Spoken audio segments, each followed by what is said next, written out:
Assalamualaikum Pak Kakak. Waalaikumsalam warahmatullahi wabarakatuh. Mohon maaf Pak Kakak mengganggu waktunya sebentar. Ini saya perkenalkan, nama saya Arif Purnomo Pak Kakak. Di sini saya sebagai calon guru penggerak angkatan 10 Kabupaten Blitar, di mana saya mendapatkan tugas yang mana itu nanti untuk memenuhi salah satu klausul di LMS, yakni demonstrasi kontekstual, yang di situ saya ditugaskan untuk mewawancarai perihal dilema etika sama dan moral kepada kepala sekolah ataupun yang pernah menjabat. Jadi seperti itu. Mungkin Pak Kakak punya waktu Pak untuk saya wawancara. Siap. Oke. Oke Pak Kakak. Oke, apa itu namanya, sebelumnya yang jelas di sebuah instansi Pak Kakak, di sebuah instansi itu jelas ada masalah-masalah yang mana itu bisa saling bertentangan, ataupun masalah-masalah tersebut itu tidak sesuai dengan hati nurani sebagai guru ataupun kepala sekolah dalam menentukan keputusan, jadi seperti itu. Yang mana di situ akan menunjukkan suatu dilema etika ataupun rujukan moral. Ya, untuk pertanyaannya Pak Kakak, nanti saya ingin mengajukan beberapa pertanyaan yang mana itu bersangkutan dengan itu.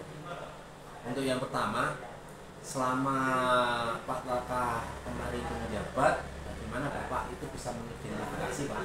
Bagaimana mengidentifikasi itu dilema etika ataupun rujukan moral itu Pak? Ya. Terima kasih Pak Ari. Yang pertama, untuk mengidentifikasi kasus dilema etika atau rujukan moral, tentu kita harus melihat dan mempertimbangkan situasi yang melibatkan konflik di antara prinsip moral yang mendasar atau tuntutan yang bertentangan dengan prinsip-prinsip. Jadi kita melihat, mempertimbangkan situasi yang ada. Kira-kira itu ya. Berarti untuk apa itu namanya di dalam suatu instansi sudah wajar Pak seperti itu Pak ya? Wajar, di mana-mana ada misalnya. Terus untuk yang kedua Pak Kakak, selama Bapak itu apa itu melaksanakan pengabdian seperti itu di sekolah, tentunya ada kasus-kasus di mana ada dua kepentingan. Biasanya kan kepentingan itu ada yang merasa benar, ada yang merasa salah, dan di situ akan bertentangan suatu apa itu namanya kepentingan yang mana ada sama-sama benar ataupun sama-sama mengandung ya nilai kebajikan. Dari situ bagaimana Pak Kakak itu sikapnya? Begini, kalau misalnya kita dihadapkan pada pilihan-pilihan dan semuanya baik, semuanya mengandung kebajikan, tentu kita memilih yang terbaik di antara yang baik. Atau pilihan-pilihan yang ada itu kita integrasikan. Jadi kalau ada yang lebih baik, yang terbaik kita pilih yang terbaik. Tapi kalau misalnya baik semua, ya kita integrasikan dua kepentingan atau beberapa kepentingan yang ada. Oke, lanjut Pak. Biasanya dalam menentukan suatu kepentingan ataupun keputusan Pak ya, itu kan Bapak saya yakin punya langkah-langkah atau prosedur yang mana itu nanti Bapak selalu jalankan ataupun selalu Bapak lakukan kan seperti itu. Ya. Mungkin sekedar informasi saja Pak, mungkin apa saja atau bagaimana dalam prosedur itu. Iya. Yang pertama, kita perlu mengidentifikasi masalah. Jadi masalah kita identifikasi, kemudian kita mengumpulkan informasi, mengumpulkan masukan-masukan yang relevan. Setelah itu kita positive value. Itu artinya mempertimbangkan nilai-nilai yang positif. Kemudian berikutnya kita mengevaluasi terhadap berbagai pilihan yang ada, kemudian baru kita menentukan solusi mana yang terbaik. Dari semua yang panjenengan utarakan tadi Pak ya, itu sekiranya biar ataupun gimana ya, biar lebih efektif lagi itu didukung oleh apa Pak ya, ataupun hal-hal apa saja yang membuat Bapak itu menganggapnya itu efektif yang panjenengan utarakan tadi Pak? Ya. Pengambilan satu keputusan yang lebih efektif diantaranya kita harus mengenali nilai-nilai yang kontradiktif. Harus kita kenali, harus kita ketahui, kemudian kita menyederhanakan pokok permasalahan, dan jangan lupa kita juga berkolaborasi dengan pihak-pihak yang terkait. Di samping itu kita juga membangun satu kebijakan. Saya kira itu dalam pengambilan keputusan Pak ya. Itu kan kalau sebuah keputusan kan mesti ada namanya, itu kan tantangan ataupun nantinya resiko yang harus dihadapi kan. ya. Selama ini Pak, selama Bapak itu memegang kepala sekolah, itu dulu itu apa saja Pak tantangannya itu Pak? Iya, tantangannya banyak, tetapi diantaranya yang terpenting adalah satu, kita mengelola berbagai konflik kepentingan. Itu satu pengalaman yang sangat menarik dan sangat luar biasa. Kita mengelola berbagai kepentingan, berbagai konflik kepentingan. Yang kedua, kita juga harus berpikir implikasinya jangka panjang itu apa. Tidak hanya jangka pendek sekarang, tapi juga implikasi jangka panjangnya setiap pilihan yang kita pilih. Kemudian yang ketiga, tentu ada pressure, ada tekanan-tekanan dari pihak-pihak yang berkepentingan.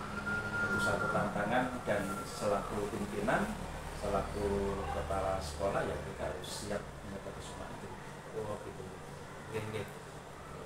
Pak, kalau ada masalah seperti itu dalam pengambilan keputusan kebijakan Pak ya, itu kan apa itu namanya, apakah ada jadwal tertentu Pak dalam penyelesaian, semisal apa penyelesaian sebuah kasus itu, apakah ada jadwal tertentu atau hari ini ada kasus, hari ini selesai, ataukah bisa terjadwalkan Pak? Biasanya apa yang harus dalam Iya. Yang pertama, kita harus melihat situasi dan permasalahan. Jadi situasinya seperti apa, masalahnya apa. Kita tidak boleh terburu-buru, dan tentu kita butuh waktu khusus untuk menganalisa, mempertimbangkan semua aspek sebelum kita mengambil suatu keputusan. Jadi tidak terburu-buru, harus betul-betul informasinya lengkap, yang kita pertimbangkan beberapa aspek sebelum kita memutuskan suatu keputusan. Dari hal semuanya yang katakan tadi Pak ya, faktor-faktor apa Pak yang sekiranya bisa mendukung daripada keputusan yang Bapak ambil itu, yang memperhatikan daripada dinamika sama tujuan Bapak? Faktornya itu apa saja? Beberapa faktor yang membantu mempermudah mengambil satu keputusan, diantaranya harus melibatkan teamwork yang solid. Jadi tim kita merupakan tim yang solid, kemudian didukung dengan kinerja yang baik dan maksimal, dan tidak kalah pentingnya dukungan dari mitra termasuk atasan kita yang memberikan pandangan, memberikan sumbang pikiran yang objektif. Jadi itu satu faktor yang membantu mempermudah dalam pengambilan keputusan, bukan keputusan pribadi tapi berdasarkan masukan-masukan.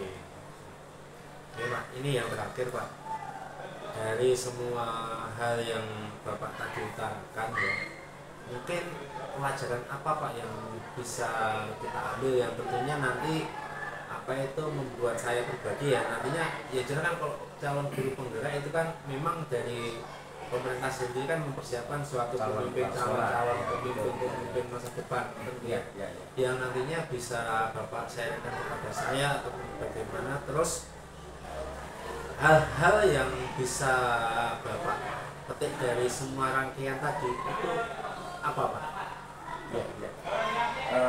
Beberapa hikmah atau pembelajaran yang bisa diambil. Yang pertama, seorang pimpinan termasuk seorang kepala sekolah itu harus punya integritas yang kuat. Dia harus punya integritas yang kuat, kemudian memiliki sikap keterbukaan terhadap semua pandangan yang berbeda. 90 orang, 90 pemikiran. Kita harus terbuka. Dan itu merupakan satu hikmah, seorang pimpinan itu harus memiliki sikap keterbukaan. Kemudian yang ketiga, tidak kalah pentingnya, seorang pimpinan termasuk kepala sekolah harus berani bertindak, harus berani mengambil satu keputusan walaupun mungkin itu sulit, tapi sebagai seorang pimpinan harus berani memutuskan sesuai dengan nilai-nilai yang ada. Saya kira itu mungkin nanti lain kali bisa pakai. Oke, sementara seperti itu saja Pak. Ini ya semoga saja nanti kedepannya saya bisa mendapatkan informasi-informasi tambahan untuk saya pribadi bisa lebih kompeten dalam pengambilan keputusan yang mana nantinya itu juga berimbas juga apabila nanti suatu saat saya akan memegang kebijakan juga ya seperti itu bisa buat pembelajaran bagi saya ke depannya yang mana dalam suatu menilai keputusan itu kan harus didasari atas yang pertama itu tadi kolaborasi ataupun kita harus memperhatikan dilema etika ataupun kebijakan moral sebelumnya. Oke, sementara matur nuwun Pak, terima kasih Pak. Sama-sama mudah-mudahan lancar dan nanti menjadi seorang pemimpin yang ideal. Amin. Oke, matur nuwun. Assalamualaikum Waalaikumsalam warahmatullahi wabarakatuh. Assalamualaikum Pak. Selamat pagi Pak. Selamat pagi. Ya, mohon maaf Pak mengganggu waktunya Bapak dalam bekerja di SD Negeri 1 Pongo Pak ya. Pak, mohon maaf perkenalkan nama saya Ari Purnomo Pak. Saya dari salah satu guru di SMA Negeri 1 Pongo. Saya di sini mohon bantuan Bapak untuk melaksanakan tugas di mana saya ingin memenuhi tugas daripada calon guru penggerak angkatan 10 Kabupaten Blitar. Yang mana dalam satu klausul tugas tersebut itu ada namanya demonstrasi kontekstual dan saya ditugaskan untuk mewawancarai 1, 2 ataupun 3 kepala sekolah yang salah satunya saya pilih itu Bapak. Mohon bantuannya Pak ya. Siap. Sebelumnya saya juga mohon maaf Pak, ini nanti saya minta waktu kurang lebih antara 10 sampai 15 menit ataupun secukupnya. Nanti apa yang ingin saya tanyakan mohon dijawab. Dan nanti saya beringinan apa yang panjenengan nanti bisa utarakan itu bisa menjadi pembelajaran ataupun motivasi saya nantinya ke depannya. Betul Pak nggih? Ini sebelum saya masuk ke pertanyaan Pak, saya ingin mengutarakan apa itu masalah-masalah ataupun yang nantinya masalah yang ada di sini nggih. Pada dasarnya gini, suatu instansi itu selalu tidak mungkin tidak ada masalah ataupun kasus-kasus yang mana itu bisa menimbulkan dilema etik ataupun rujukan moral kan seperti itu. Yang mana kalaupun di SD Negeri 1 Pongo ini selama ini Bapak, bagaimana Bapak bisa mengidentifikasi di mana kasus-kasus tersebut termasuk daripada dilema etik ataupun rujukan moral Bapak? Kami sebagai pemimpin di Pongo 1 ini pasti di sini akan berbagai masalah yang menghadapi baik itu kasus yang kedua yang benar tadi saling bertentangan yang dikenal sebagai dilema etika ataupun kasus yang salah satunya benar dan yang lainnya itu salah. Kedua kasus tersebut harus dapat diidentifikasi dengan benar agar tidak ada kesalahan dalam pengambilan keputusannya. Cara saya untuk mengidentifikasi adalah yang pertama memahami dari kasus-kasus tersebut dengan berkomunikasi dengan instansi yang terkait. Kemudian yang kedua adalah setelah permasalahan itu sudah kita pahami, maka saya perlu melakukan beberapa hal untuk bisa memetakan apakah itu kasus tersebut merupakan rujukan moral atau dilema. Kasus yang merupakan dilema etika jika kedua masalah yang berbenturan tersebut tidak melanggar hukum dan serta norma-norma yang berlaku ataupun menimbulkan ketidaknyamanan sosial. Jika kasus yang diidentifikasi lolos dari syarat-syarat tersebut, maka dipastikan itu adalah kasus dilema etika. Dan sebaliknya, jika syarat-syarat di atas itu tidak terpenuhi, maka itu adalah kasus rujukan moral. Mungkin itu cara mengidentifikasi kami sebagai pemimpin di Pongo 1. Oke, ini Bapak. Kan gini Bapak, dari kasus-kasus tersebut ya selama ini kan memang ada di sebuah instansi itu kan mungkin hampir semuanya, bahkan semuanya bisa mungkin ada kasus-kasus tersebut. Selama ini Bapak, menurut pengalaman Bapak dalam pengambilan suatu keputusan di mana Bapak itu dihadapkan dengan dua kepentingan yang sama, yakni sama-sama benar dan salah satunya sama-sama yang mengandung nilai kebajikan. Jadi itu bagaimana Pak? Untuk kasus dilema etika ini saya akan mempertimbangkan kedua hal yang sama-sama benar tersebut, menunjukkan faktor apa atau pihak mana, apakah kepentingan perorangan atau banyak orang, kemudian mengandung nilai-nilai kebenaran atau kesetiaan, rasa adil atau belas kasihan, ataukah berdampak untuk saat ini atau nanti seterusnya. Setelah itu Bapak ya, saya juga ingin tahu Pak, nanti untuk belajar saya ke depannya, kalau kita kan kalau CDP itu biasanya dipersiapkan menjadi pemimpin Pak ya. Nanti dalam suatu pengambilan keputusan ataupun langkah-langkah yang sekiranya nanti prosedur-prosedur seperti apa yang bisa Bapak lakukan untuk mengatasi hal tersebut Pak?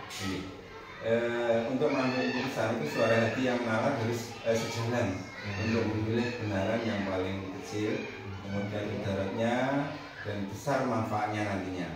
Dengan memperhatikan beberapa langkah, diawali dengan 9 langkah mengambil keputusan, lalu keputusan ditinjau kembali hingga keyakinan kebenaran itu ada, dan insya Allah dalam bimbingan ilahi keputusan yang diambil adalah keputusan yang nantinya akan kita pertanggungjawabkan. Ini Pak, terima kasih. Terus ada lagi Pak, yang nantinya dalam suatu pengambilan keputusan yang jelas kan Bapak selalu punya jurus-jurus yang jitu atau punya efektif, ataupun nanti ada dari teman-teman bisa kolaborasi untuk pengambilan keputusan tersebut. Pertanyaannya Bapak, apa itu yang mungkin Bapak anggap efektif itu dalam pengambilan keputusan itu apa Bapak?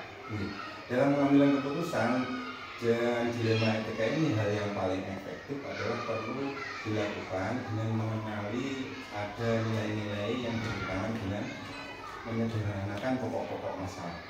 Jadi dengan mengidentifikasi masalah, kemudian kita sederhanakan dan membangun kebijakan, kemudian membangun kolaborasi dengan yang pihak-pihak terkait. Soal kolaborasi Pak ya. Dalam kolaborasi tersebut kan semestinya kan ada namanya kita bekerja sama dengan pihak-pihak lain untuk menyelesaikan hal tersebut Pak. Terus hal-hal yang selama ini menjadi untuk kemungkinan dalam pengambilan keputusan ataupun satu dilema itu menjadi problem Bapak, ini apa Pak? Tantangan biasanya itu biasanya dari intern kita, dari dalam diri warga sekolah, dan kemudian ada dari pihak-pihak lain dari luar sekolah yang selalu berkaitan. Kemudian hasil keputusan yang kita ambil mungkin akan ada pihak-pihak yang tidak dapat menerima dari keputusan itu. Jadi dari musyawarah itu mungkin ada salah satu pihak mungkin kurang setuju dengan keputusan itu, maka proses untuk dapat memahamkan sebagian orang untuk secara ikhlas itu waktu menerima dan menjalani keputusan menjadi sebuah tantangan. Jadi dari banyak orang itu kan kemungkinan pendapatnya juga berbeda. Serta untuk tetap istiqomah dalam menjalankan keputusan tersebut yang sudah kita sepakati bersama. Jadi memahami itulah yang menjadi tantangan. Dan semua keputusan nanti semua menerima doa kemudian menjalankan keputusan tersebut. Menarik sekali Pak ya, untuk apa itu proses-proses penyelesaian dalam pengambilan keputusan tersebut ya.